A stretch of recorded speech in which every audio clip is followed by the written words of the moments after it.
கேரளாவில் அரசு பேருந்து ஓட்டுநர் பிக்கப் வேன் ஓட்டுநர் மோதிக்கொண்ட காட்சிகள் சமூக வலைதளத்தில் வைரலாகி வருகிறது. திருவனந்தபுரம் அருகே ஆரியநாட்டில் அரசு பேருந்தை மன்சூர் என்பவர் ஓட்டிச் சென்றார்.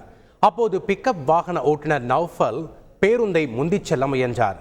எனினும் அது முடியாததால் ஆத்திரமடைந்த அவர் தனது வாகனத்தை நிறுத்திவிட்டு மன்சூருடன் தகராறில் ஈடுபட்டார்.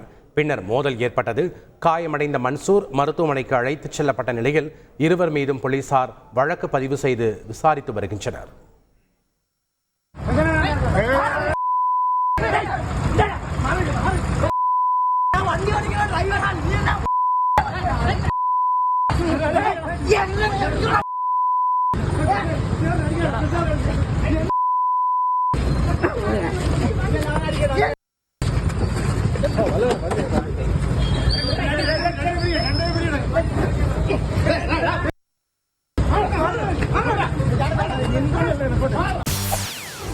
செய்திகளை உடனுக்குடன் தெரிந்து கொள்ள உடனே சப்ஸ்கிரைப் பண்ணுங்க.